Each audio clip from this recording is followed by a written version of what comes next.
This is Jordan Gray from Half Lit and DopelivenTV. Hey, this your boy Don Ritchie representing the Midwest 219 Stand Up. Hey, what's up, y'all? It's Lamar Tate. This is your girl, Monifa. Hey, what up? It's your man Dave Hollister from Blackstreet. You know what this is right here. This Trigger Trench in the building. Hey, what's up, y'all? This is your boy Jason Weaver. And whenever I'm back home in the Chi, I'm checking out Dope Living TV. Hey, it's your girl, Adina Howard, and you're watching Dope Living TV, live with Greg Gray and the crew.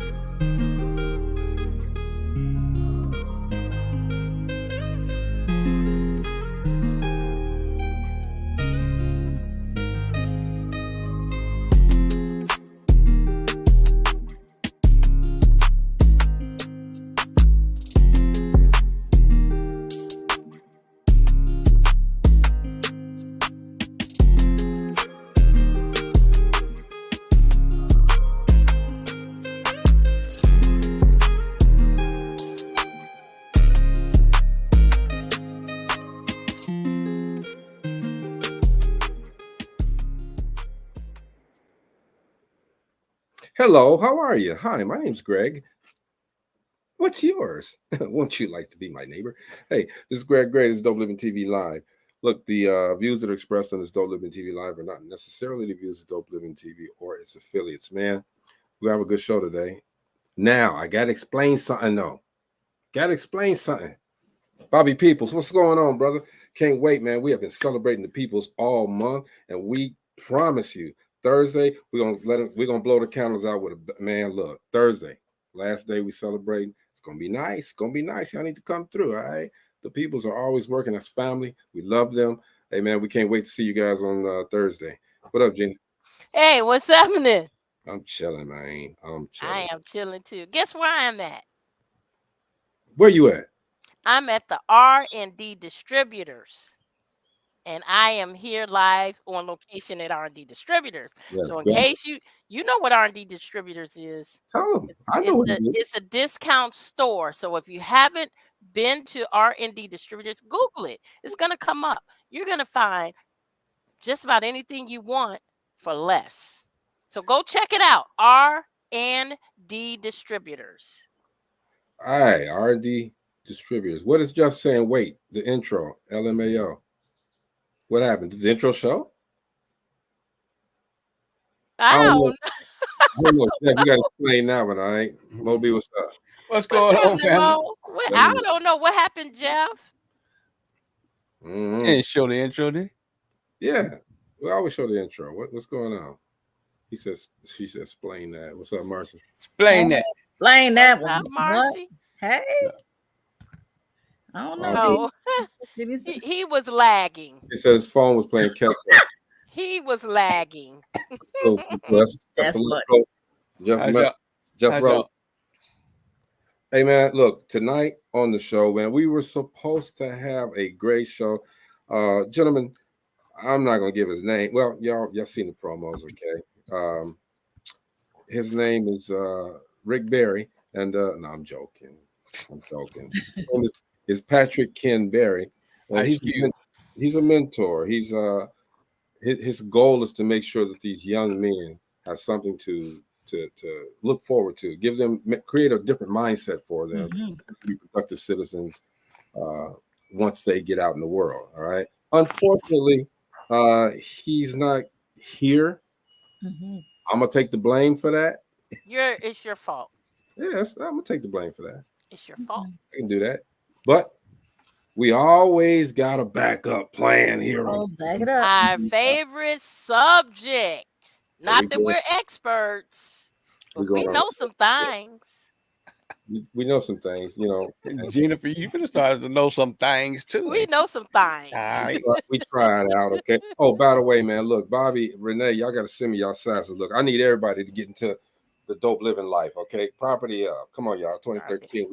Did you say the disclaimer though? Black hat and black. Y'all need to come and get some of this, all right? Let me wear this on. But did you get the disclaimer? Orange. Well, you got the orange to it. You got the Cougars.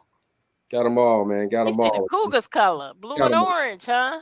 You need that blue and orange, man. Gina has a shirt that don't have the middle part on it. All right? I don't. For some reason, we thought that might have been. You got it on now, Gina? That might have been one of the reasons. No. Well, you know what? How long have I had that shirt? She's had it before 2013. No, she had it a while. Yeah. So, this and it's pandemic. the only shirt I have, so I'm constantly washing it. So it And well, so I actually, done washed all the washed letters away? off. I actually washed it's it away. it's Oh, a Lord. it's really got the original throwback. So we all good And on I'm that. still Okay, but wearing it. you guys, y'all want one of these? Inbox me, okay? Inbox me, inbox Gina. And you know what, Greg? I Yeah. had another one. Remember, I bought one Yeah.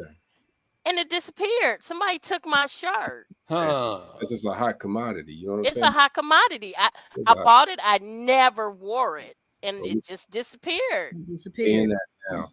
But we're gonna do relationships tonight. I want to start off, and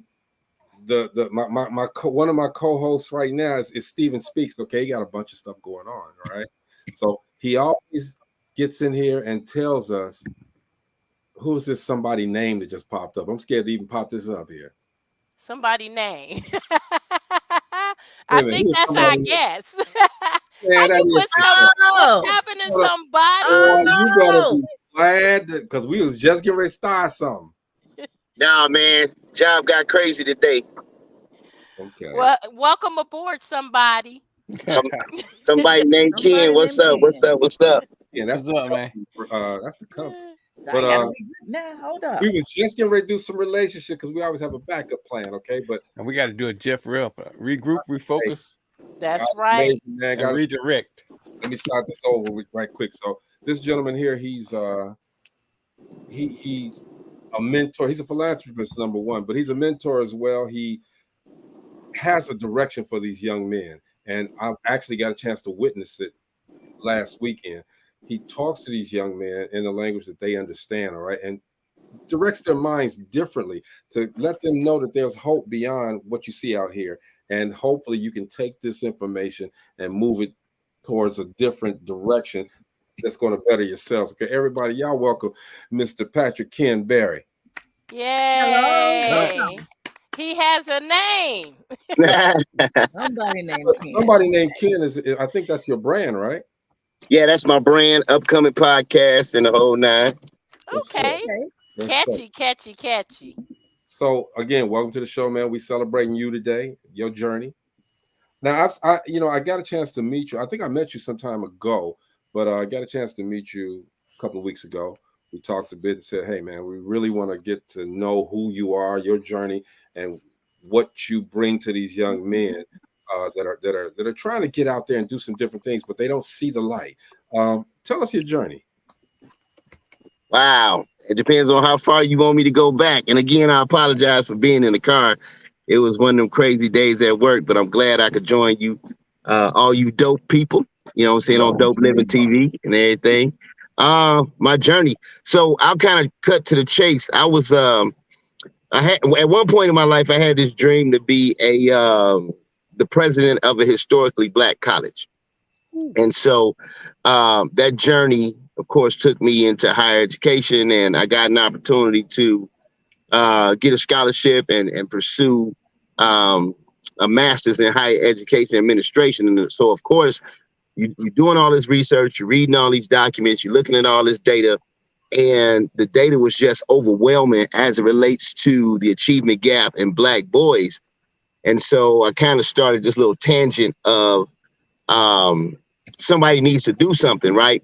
So it just kind of turned out that, you know, whenever something's pressing upon your heart and becomes a point of emphasis and passion for you, then it's kind of your, it's really being tasked to you to make it happen. And so that's when I kind of started. I'd kind of been doing it all my life, but I really started putting the focus on, hey, I'm going to reach back to young men, and I'm gonna mentor them so that, with the goal of them becoming literate leaders who impacted their community. So that's the short version. Okay, so you said you did this. You probably been doing this all the time, all of your life. Were you ever at a point in your life where you needed to be mentored too? So, man, I think I'd have hit OG status at this point. And so I didn't realize it at the time because we didn't have a language for it. Like, as far as I know, nobody was calling it mentoring.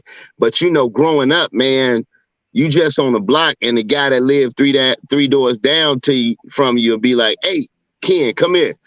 All right, I'm gonna do this." You did, and so they were kind of mentoring you. You didn't know that. You were just a respectful kid, honoring what these men who stepped up in my life were doing. And now I had my father as well, so of course I had a mentor in the home. But Pastor Sherwood Nelson would let us play football on his church grass, and would take every kid in the neighborhood skating every Friday.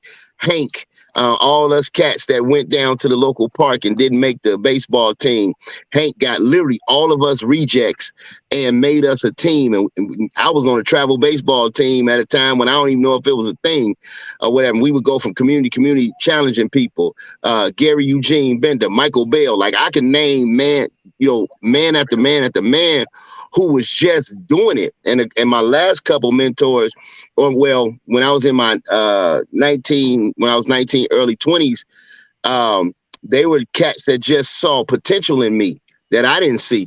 Matter of fact, I walk it back. Even the gangbangers in the neighborhood, I think, saw it, because I remember times when they'd be like, "Yo, Ken, I need you up off the block, man. You got a future. So you need to slide on back to the crib because it's about to go down over here," or whatever. So, it was happening all the time. I just didn't know it. And then once I got a language for it, I look back and like, I had a multitude of mentors, so to speak, people who really were shaping what I would commit my life to, although I didn't know it at the time, if that makes sense. No, that does make sense. And as you grew to this, and you got I'll say the chops to be able to speak to people, man. Evidently it's making an impact because everybody knows who you are. Mm-hmm. So when you got to a certain level and you said, I want to make sure that I'm getting the masses, I'm hitting these people. How did you choose the people to mentor, or was it like a come all situation? Man, that's a great question. So part of it started out like that, right? It started out, hey, I had big dreams. I'm gonna mentor 100 boys or whatever, but I was operating under the assumption I'd have all this help. So I'm a mentor 100 boys, and so I did kind of like come one, come all. Bring all your young men to me, man. I'm about to be super mentor or whatever. And then I looked up. I never forget. So we started with a small group, and I had one guy that was helping me out. But then, and I was doing a summer of, I think, when I got to Gary anyway, 2014. 2015, he went off, had to work, whatever, still a good guy, still doing his thing. And I look up one day and I got 35 boys staring me in the face.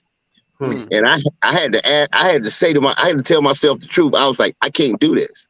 Like, there's no way for me to mentor in an effective way 35 young men. So I had to go tell parents, look, they gotta be 10, 11 and up for me to mentor them, right? And my goal was really to get to 12. Now, I'm not Jesus. I know that.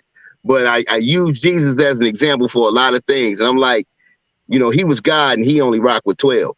You know what I'm saying? So maybe I should reduce my numbers. And then so I kind of came to that and used that as a model.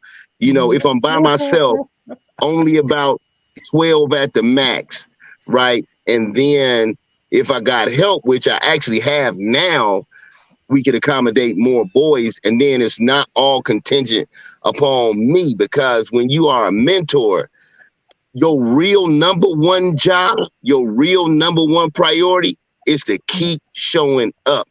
It ain't about showing young men how to tie neckties, which, I mean, that's part of it, but we tend to get hung up on those things.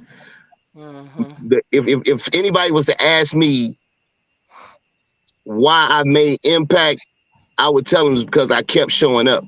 And them young men know, they call me Big Thirsty. We ain't got to get into that.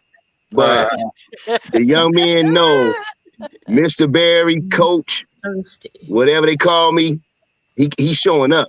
If that's the date, he gonna be there. May not be nobody else there. The young men may not even show up, but they know Mr. Barry is gonna be there. So, but Ken, you had 35 guys to show up. That means there were 35 young men that were eager to get something. Yeah, that's true. That's crazy. So it's beautiful and it's not good for one person all at the same time. That was a very hard decision to come to, because you do have to ask yourself the question, I got to be able to handle letting 20-something of these guys, almost, or half of the guys, I got to be comfortable knowing that they're going to be disappointed. And then, go ahead. You ask God, he supplies it, Yeah. You ask him to send them, So, and guess what? God sent them. Yeah. You're rocking with 12 now. Yeah, when God gives you the vision, he gives you the provision. That's right. That's right. But then he gave you sense too. So part of it was like, because it was hard for me, because I'm like, man, if they all here, they all need it, right? But then there's the part of you that says you actually want this to be effective, right? You want mentoring is relationships. It's not a program. So whenever I hear people say program, it irritates the life out of me, because mentoring is about relationships. It's we build relationships. Because if you think about the OGs back in the day, them old cats in the hood, like they knew you. And it was the relationship that you had with them that led to the trust that created space for them to speak into your life, or to tell you, man, you bugging over here, or you tripping right here, or to cuss you out, or to hem you up, or tighten you up. You know what I'm saying? That's all relationship. So there, even where I work now, I'm at the Boys and Girls Club. I'm the club director. People don't realize why I could walk in the hall and look at a kid and get a response, and some other folks might be screaming at the top of their lungs. Relationships. Because of the relationships I develop, and I make it a point to make contact with kids and to know them and to joke with them and engage them. They create space and allow me. Because I always tell people, kids give you permission to talk crazy to them, right? And so, if they're going to respond with obedience, if that's the right term, if you have relationships, you can go say some things to kids that they need to hear, but might be hard for them to hear them in other spaces. They're going to hear from you because they like, no, that dude love me for real. Right. They know it's out of love. That makes a lot of sense. That leads me to a question, though. So, as you're mentoring a group of distinct individual personalities, all right, how do you get them all on the same page? These are different. These are young men who got different problems, different issues. Mom don't like them. Dad ain't at the house. Something. Okay, they've all got different issues. How do you get them all on one plane? Accord, for healing and all. Yeah. So part of the relationship development part is finding the affinity. What is the one thing that these 15, these 20, these 10, these 5, these 3, these 2, what is the one thing that they all love? What's the affinity? So if it's sports, then we engage in this conversation that starts around sports, and then we start building, because again, we got to find common ground. I like sports. I hate basketball, but I love football. Right. So I created the space for them to play basketball, but hey, y'all got to give me 30 minutes on the front of this, or y'all got to give me 45 minutes on the front of this, or on the back of this, just for us to chop it up. Then, man, y'all go do your thing. And then I kind of got them all into football. So we formed flag foot, not the guys I got now, but like my last group of guys who all almost grown and gone at this point. We formed a flag football team, man. I would take them across the country to compete in leagues, because that did two things. Number one, hey, we've been working hard. Let's go see what we made of against cats from Canada and all over the country. And then on top of that, they became very, very cool travel experiences as well, because a lot of these young men never get outside of the neighborhood, let alone, the city or whatever. So what is the affinity? What can we all bond around, and then you'll be amazed at how the space it also creates for these young men to bond around some of the same emotional challenges that they might have. You know, so it's what is the affinity? What is that place where we all meet and we start there and then we build it out? Okay, real good. Mo, you want to say something? Actually, he actually touched the base on it. I remember back in the day, you know, you had your old schoolers that, I mean, if they were involved in the community, they just wasn't just you, it was the whole community. And most of them agreed they were able to find your star for you or help you find your star. You know what I mean? What you did. And it just seems like it seemed like what you took out, like you was talking about the old schoolers, and you know, you tell them they was the one to check you.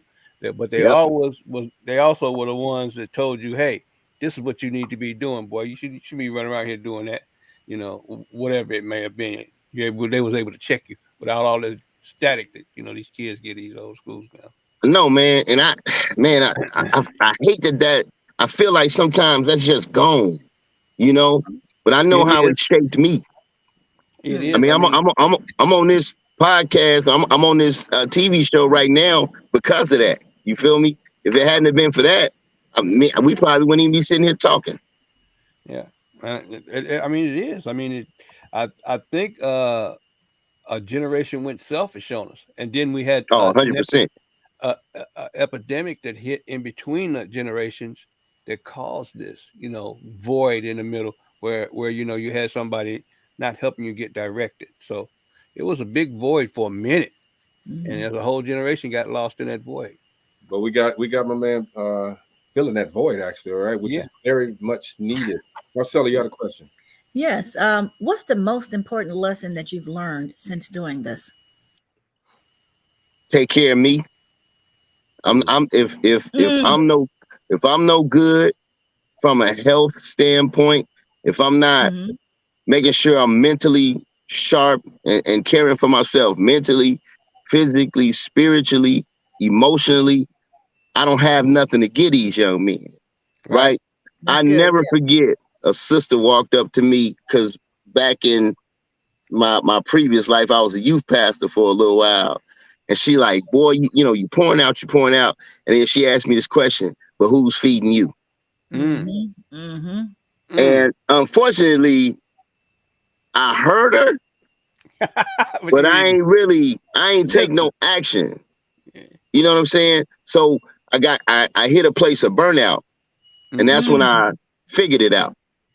You know what I'm saying? So part of this is, you know good to anybody else if you know good to yourself. True. Frank Summers says that was when kids were respectful. Now they are basically told not to respect nobody but themselves. Hey, Frank. Yeah, shout out to Mr. Mike Green too. The Ville Radio is checking us out right now. Always a great supporter of his as well. So yeah, I mean, you gotta give to yourself too. Yeah. You know, in order to give someone else. So as you've gone through this journey, I'm quite sure that there are some that really just drink up the information and says, well, hey, if he can do it, I can do it too. But what about those that missed it? What about have you gotten any young men that just don't get it? Yeah, I mean, that's just part of the thing, right? You gather them all, you try to lead them as best as possible. You try to be transparent, vulnerable, real, right? And it's just gonna be a kid that they just not gonna latch. Well, and I'm gonna say it this way: they're not latching on right now, right? Because you don't know what the future holds. You don't know. You know, they're not getting it right now. Let's say I believe in a journey. So if you talk to young men, like I said, I got a brand new group of young men that I just started mentoring like 3 months ago. But all of the guys from the previous class, if you will, you know, they are doing well. They got it, but they'll tell you, they can name the guys that just didn't get it. But like I always say, we a lot of times we're living for this moment right here. You in the grocery store, you at the gas station, you pumping gas, you buying groceries, or you at the coffee shop or something like that. And this young person walks up to you and be like, Mr. Barry. And you like, yeah, that's who and you don't even recognize them because they grown and all that. Mr. Matter of fact, I almost said his name. I ain't gonna say it on live, but I'll never forget. I was at an Urban League dinner, and this kid walked up to me and said, Mr. Barry. And I'm like, yo, what's up? I kind of thought I knew who he was, but I wasn't sure. Mm-hmm. And he said, man, thank you. And I was like, thank you for what?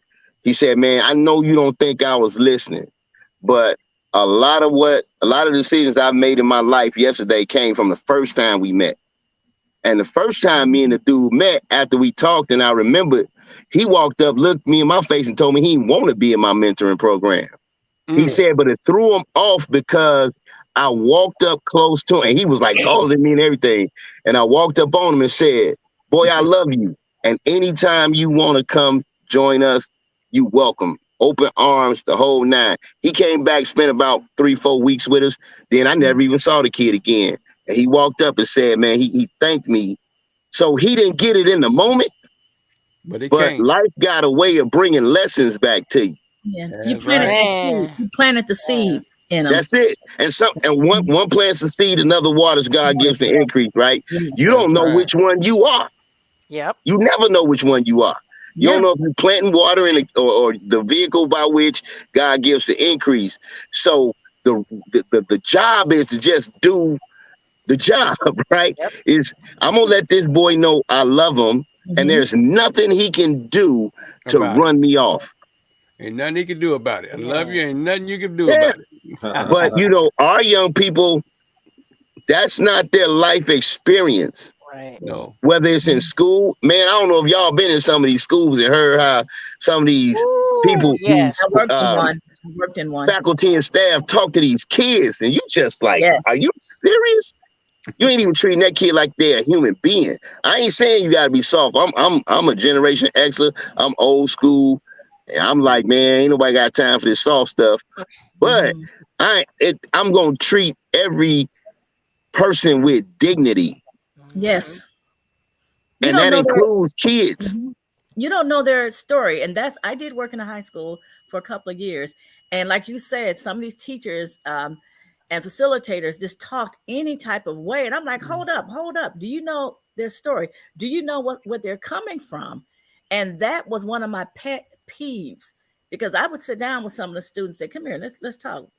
Are you having a bad day? What's going on? And when you start hearing some of the horror stories, even coming into work at 5:30 in the morning and walking through the dark parking lot to come into the building and see a dark figure behind the HVAC system. And it was a young kid. He had to escape from his house. Yeah. And it was in the middle of winter with just a hoodie on. And I'm like, baby, what's going on? I recognized him, bless God, because I was like, oh, Lord, I'm out here by myself. I ain't big as a minute. And, and like I would tell them, talk to the kid. Just pull him to the side. Hey, what's going on? Even if they're cussing and clowning, one kid, like you said, show him love. He came back later, and because he kind of said some things that I just let him know, look, I'm old school. I'm here to come around and work some things out. And, he came back a few days later. He came back a few days later, and I knew his name. And I said, hey, Mr. Blah, blah, blah. What can I do for you? And I had worked in food service for part-time. And he said, ma'am, may I please have? Thank you. Yes. And, he was a whole different person. And then and the next time I saw him, I was like, he's like, I heard you've been looking for him. I said, yeah, are you okay? Is your family okay? He cried like a baby. He's like, wait, you really care? I'm like, yeah. And he's like everyone else around here. And like you said, it's very important to show the kids love, because you don't know where they're coming from. That is so important. Marcella, you had the question, or you? I did have a question. I forgot my question, but go ahead. I thought that was. We forgot you had a question. But it's all good. I did last year, and I started back this year going to high schools and colleges and speak just about my journey and telling the kids, what I went through in order to get to where I'm at now. But the first question that basically comes out of their mouth is, how much money you got, Yeah, house, what kind of car you drive. All right, where can we start, Ken, to change that narrative? How do we get to? I'm trying to learn now because that's the first question I get asked all the time. All right, and I don't answer the question. I said it's not important. How would you answer those? Well, kid asked me what kind of car I drive. It's a 2017. No, I'm sorry. That it ain't even that old. It's a 2007 Ford Mustang with a front light busted out. Right. Oh, Lord. But that's because my son had an accident in my car, and I'm making him fix it. I ain't taking it to the body shop. I said, nope, you gonna figure this out, and you gonna fix my car. But it's the shock value. It's the same thing you guys just did, right? Because it's about values, right? And unfortunately, and some of us was like this when we were young. Our values come from the music we listen to, the stuff we watch on TV, what we hear people saying, and not really realizing they ain't even living that life like that. Or we don't know he got a fly car, but he live in the projects, or he live with his mama, or he live in his car, right? Oh. We don't have context. So you all you see is the flashy, but you don't see the context. Or conversely, okay, that dude do got the Benz, or he does have this, but let's look at the rest of his life. He went to college, he put that work in, he got out, he started at an entry-level position, moved his way up, he managed his money well, he invested, he did this work, and because of that, he's able to afford a lifestyle and do it comfortably, and as if it's just a regular thing. Like, this ain't even special to that guy. No. Right? No. Because he just doing what his life has afforded him the opportunity to do. And then, of course, you can get it the wrong way. But if you get the wrong way, there's a whole litany of things that comes along with that. So me, I have matter of fact, in, what's this, May? In April, the exercise that we had was, what's the vision that you have for your life? They had to close their eyes, and I said, play the video of you at 30 years old. See the video. Now let's talk about this. How do we get from, so we're at the AIG Center. It's a space in the basement. I said, how do we go from the basement of the AIG Center to the vision that you have for your life? So see yourself in whatever you want to see yourself in. You want to be fly, you want to buy a bunch of brand name clothes. Ain't nothing I'm big on. But if that's what you want, that's what you want. No problem. You can have it. You can go get it. But you got to figure out the plan. What's the plan to go from where you are right now to that dream? And now we got to ask ourselves this question. Desire determines decisions. Decisions determine direction. Direction determines destiny. So what you want should impact your decision making. So you can't be out here strapped, right? You can't be out here with the gunplay. You can't be out here making bad decisions, because bad decisions, bad direction, wrong destiny.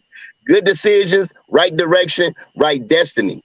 So, but it all starts with a vision. And part of when you talk about the journey, my belief is that if young men, well, if anybody, but since we're talking about me mentoring young men, if young men had a vision for their life, they'd value life. Mm-hmm. If they had a vision for life, they value life. And so it wouldn't be cool to them to be walking around with a gun or doing whatever these things that lead to the wrong places are. And not only that, they would look at another brother, another person, and see a human being, because they have a value for life. And so my long answer to your question is, to me, is just framing it right. Where we go wrong as adults is we tell young people that all that stuff is bad.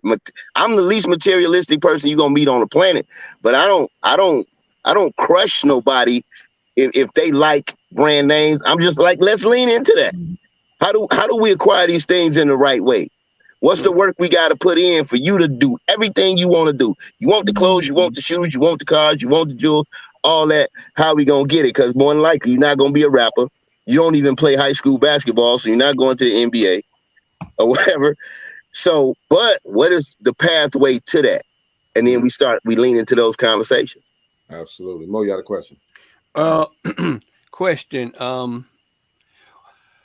You know, me and Greg have probably been in this, you know, the music business for a while. So the question is our culture, you know, an anchor for our children?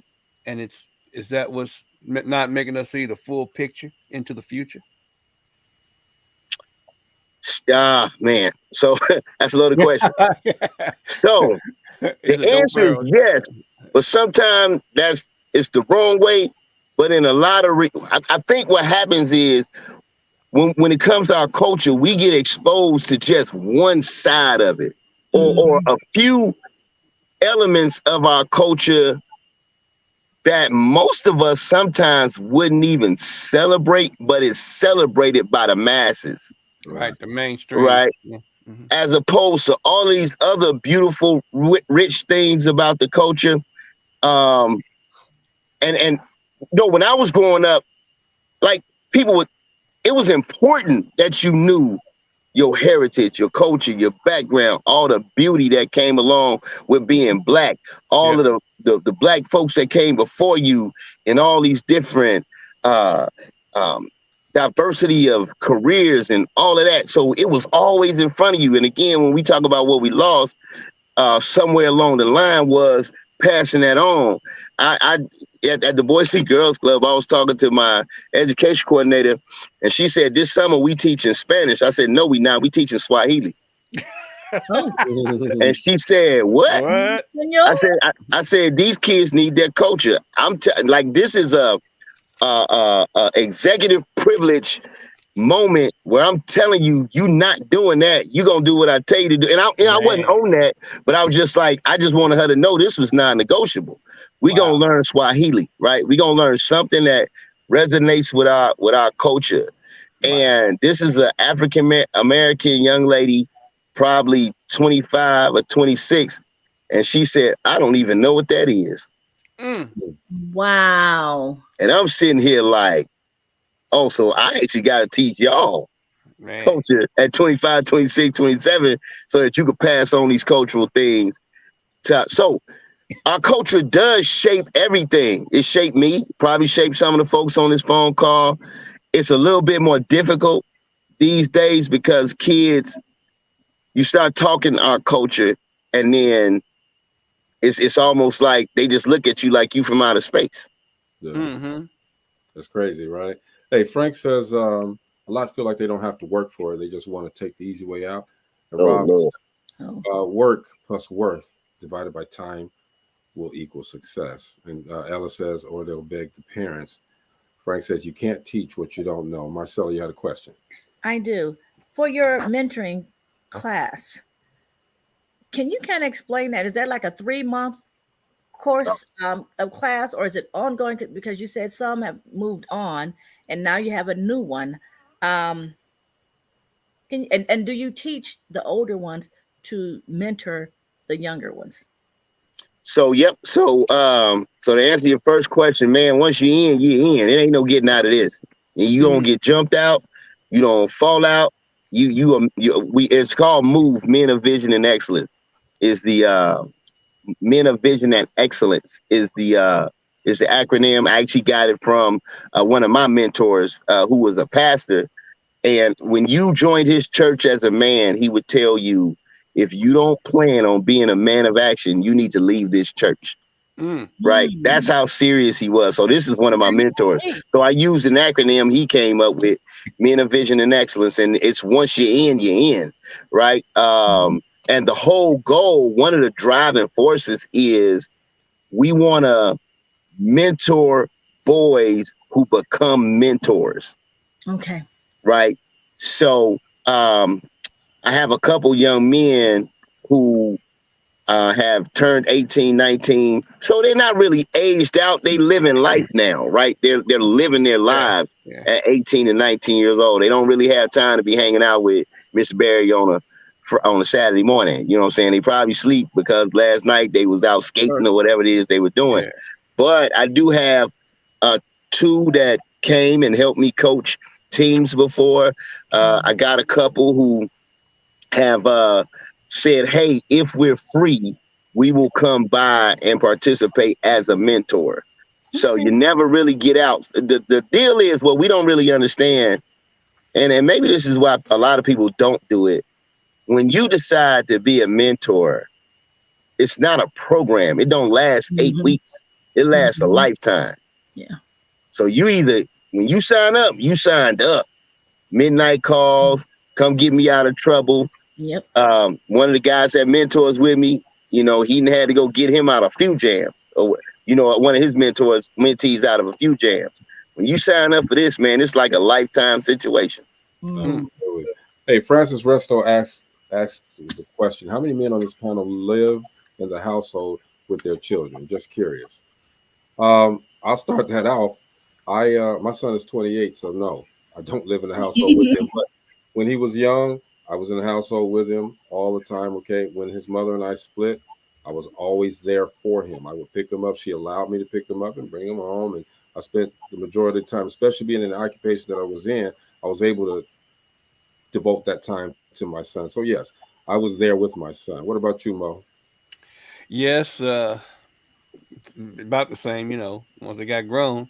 But I always have a, you know, something I always say, you know, you're grown, but I'm still your daddy. You know, I'm daddy until I'm dead. You know what I'm saying? And then somebody else gonna take that spot. You know what I mean? So I'm daddy until you know, y'all put me in the ground. I ain't stopped being daddy because you got 18 or 20 or whatever. What about you, Ken?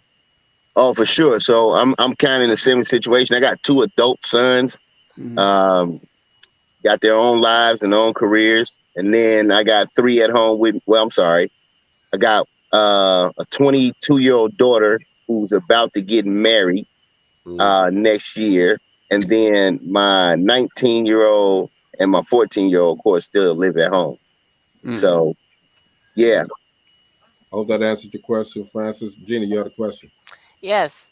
Ken, I want to know, with the mentorship and even with the Boys and Girls Club, are you moving them into writing books and getting into writing? Because a lot of our youth don't feel like writing can be a career. And it was something that I had started a campaign with the Boys and Girls Club with. Wow. So, I mean, just in all transparency, that hasn't been one of our focuses. I've been there for about a year and 2 months. And so it's been a really interesting learning curve. Two things I'm majorly focused on at the club level. And that is, one, literacy. Because again, like, especially when I talk about my mentoring journey, it started with that in mind. So literacy. And then, and being a former educator yourself, our kids can't read. Like, they can't read. Like, probably, well, I just put it this way: a large percentage of the kids that I have served over my lifetime, especially in our communities, cannot read. When I was a youth pastor, all my kids could not read. Coming up through the ranks, working in an alternative school, I had 19 to 22-year-olds who couldn't read past a 4th grade level. Looking at kids now, and they cannot read, they cannot write. So one of the things that is I'm very passionate about is, one, literacy. We got to teach kids how to read, because if they don't know how to read, everything else we ask them to do becomes a moot point. And then their social emotional health. The stuff these kids are going with and encountering right now, it's mind blowing, you know. And so we got to lean into those two areas of these kids' life, you know, in some major ways, so that then we can say, because I tell the kids often, there are jobs I got just because the people found out I could write.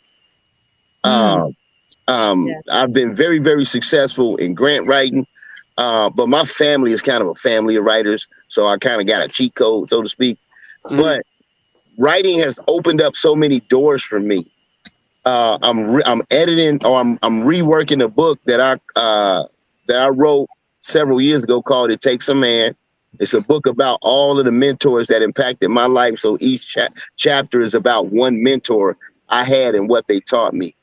So long answer to your question is that's definitely part of my heartbeat. I am working some stuff kind of backwards, meaning, you know, everything is about content creation, making videos and doing digital media and things of that nature. So what I'm doing is I'm leaning in hard there so that I could back up and say, well, when you produce these shows, and I don't know what you guys did, but I'm sure y'all got questions written down, right? There were some things, there was some thought put into it. Hey, we're going to ask this question. I'm going to ask that question. Well, you got to be able to write that question, and you got to be able to thoughtfully look at the topic of conversation and, you know, determine that. So there's so critical thinking is huge with me when I'm working with these young people. So that is my heart. I'm just kind of backing into it, so to speak. Well, let's get to the guy that always writes his thoughts down. Go ahead, Marcella. Okay, at this time, we're going to redirect, regroup, and refocus with life coach Jeff Rutherford.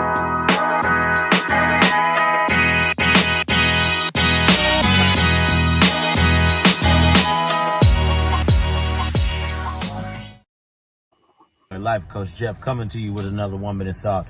And for today, I want to challenge you, okay? I want to challenge you to ask yourself this question. What am I living my life for? What am I doing here? Just literally ask yourself, what am I doing all of this for? Live your life to build a legacy. Live your life to say, look, I actually did the best I could with what I had. Never give up. Never go ahead and find excuses as to why you can't live the life you want to live or have the life you want to have. Go out there and make it happen, everybody. But really, what's going to push you to the next limit is if you ask yourself this question. What am I doing it for? Who am I living for? You know?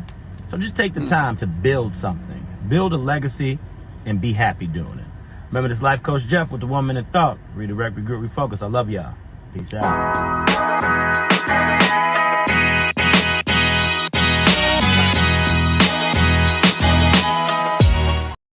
True. That's the life coach Jeff Rutherford. He got some information for you guys, right? Anyway, we're talking with a great man, philanthropist, Mr. Patrick Ken Berry, or is it Ken Patrick Berry's? As long as you don't curse at me, man, I answer to anything. And when I met him, he didn't tell me, you know, that his that he was, you know, used to be a youth pastor and this and that. So y'all know me, I was cussing up a storm anyway. But, it's all good, you know. We got to talk, we got to know each other. And I had to have him on the show so that he could really explain how to, number one, get to these young men that want to do something great, but they don't know how. And again, last week I got a chance to see him in action, and these guys were fixated on him. All right.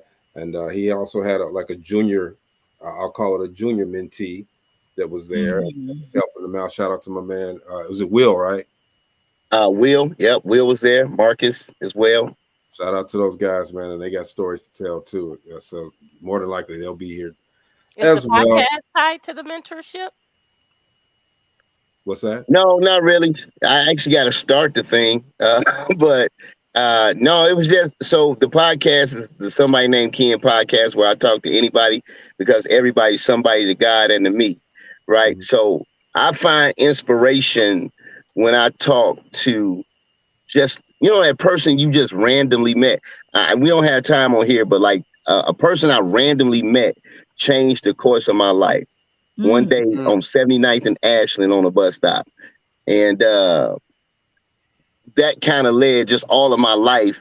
You know, I was just like, man, I just want to talk to people and just grab all the nuggets I can from everyday people. It's kind of like an anti-celebrity show. Because celebrities have become our gurus nowadays. Like, you know, I don't know. I'm not a starstruck person.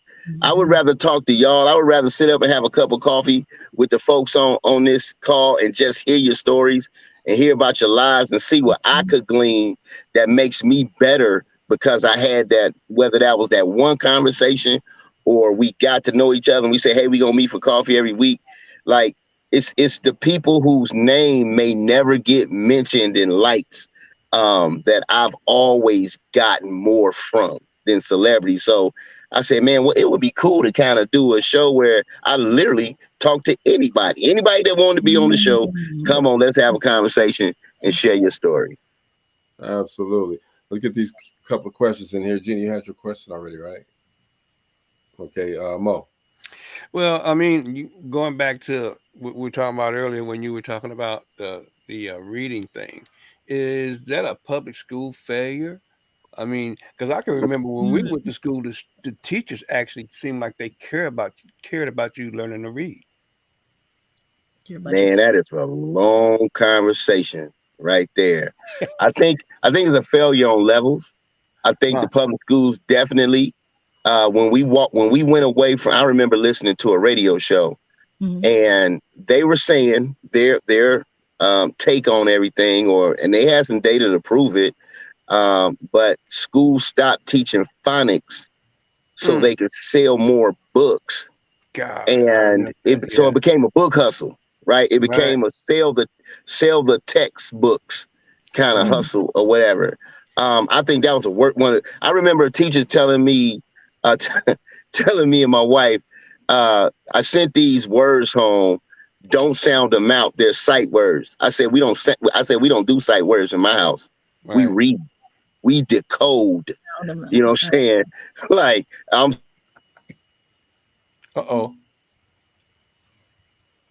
Okay. But you know what? When he just made the comment about phonics, that is so important because when it comes to reading, I'm gonna tell you that. I remember the sight words, and I was one with my son, teaching him how to sound out words, and it is different we're about the same age, the four of us here, and it is very different in how being in the school, seeing how teachers are, and it's like just do this. And even not really explaining. We had, examples of how to do things, and they're like, "Oh, just figure it out," kind of.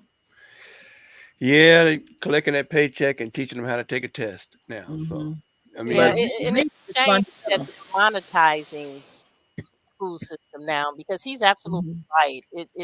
They have certain organizations they deal with so that they're the ones that's getting the money from the books when they have those book fairs. It's terrible now. But Gina, think about Florida right now. Florida's taking all the Black history out of their school, and they feel like it's a divisive subject. Yeah. Well, my history don't matter. Obviously not. And it's interesting when he said he wanted to teach Swahili. That right there blew me away. Spanish. Cool. I wish I knew that because I know Swahili. Do you? Yes. Okay. I know a little Spanish.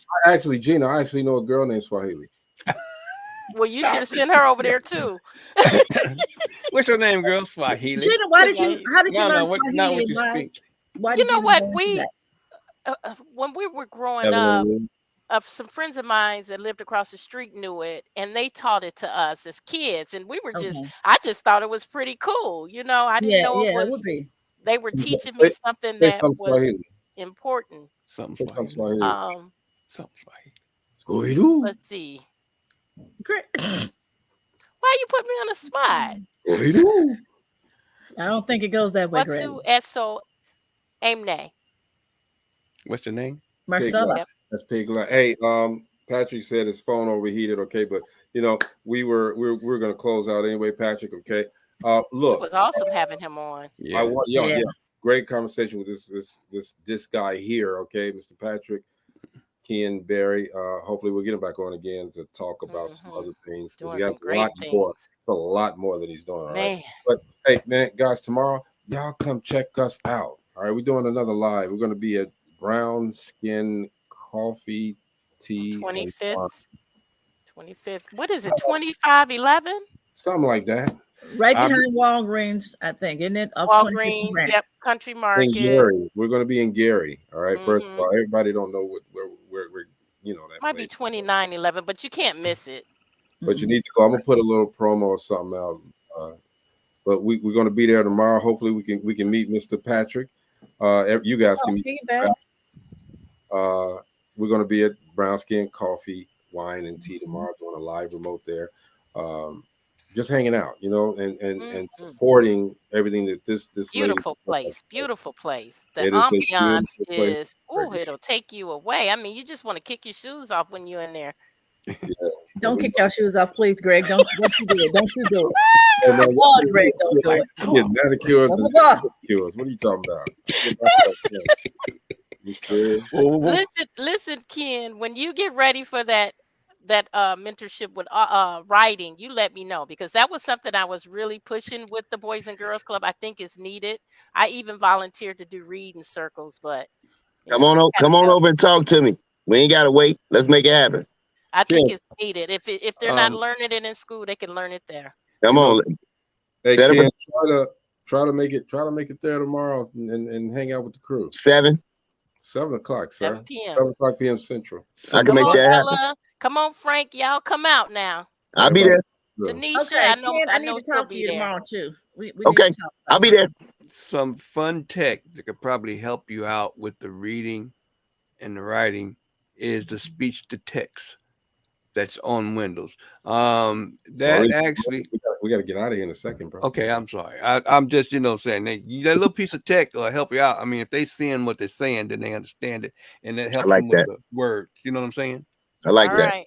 1925 West 25th Avenue, Brown Skin Coffee. Y'all fall through. Everybody fall through. I'll be there, Max Headroom style. We might have a couple of things for you guys, but we just want to get out there, support, and hey, have fun. Hang out. Kim, before we get out of here, man, give everybody some words of wisdom real quick. Say that one more time for me, brother. Give everybody some words of wisdom, some pleasant thought. Some pleasant thought. Yeah. Look, man, I just believe in this. You gotta be you. Unapologetically you. Uncompromisingly you.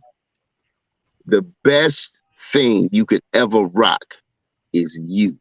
You don't need nobody's permission. Nobody has to let you be great. You are great. Just do you. Just do you. There you go. Marcella, real quick.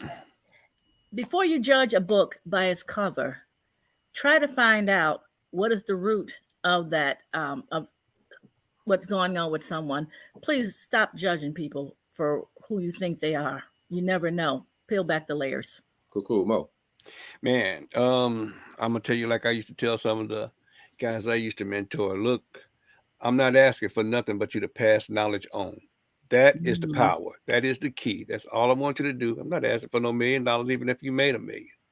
I mean, it wouldn't be a bad thing, but I'm asking you to pass that knowledge on. That's all I'm asking you to do. Same way I gave it to you, give it to somebody else. Let's go, Gina. Yep, really quick. Everybody, you're here for a reason. Yep. Tap in and find out what you're here for. There's a reason, and there's a reason that you're here. Some people don't know what it is, but you got to tap in and find out what it is. Absolutely, man. I just want to say that, you never know what you've been through until you go through it, okay? Look back sometimes, but when you look back, don't stay there. Find out what it was and move forward. Close that door. Let that door close. Slam it. Lock it. Do whatever you got to do, but keep moving forward. You're going to be great. Thank you. Ella Taylor says purpose, all right? Thank you so much, Ken, for coming and hanging out with us, man. Very inspirational. He does nonprofits and everybody. We're going to have him back on the show again so that he can do the second part of his, and probably 3 more times. Okay, so I'm here for it. Got to get the whole story, because we got to know, we got to save these young men, and we got to make these young men better so that they can save other young men. Right. So yeah, that's what it is. That's what we do. We will be at Brown Skin Coffee, Tea, and Wine tomorrow. Ken's going to be there. All right. Hang out with us. Talk to us. We're gonna chill for a minute and just relax with Shayna Tate out there. And that's it, y'all. This is DopelivenTV Live. We will see you guys mañana. See, peace. And I know words too. Mañana. Let's go. All right. Adios. I'm a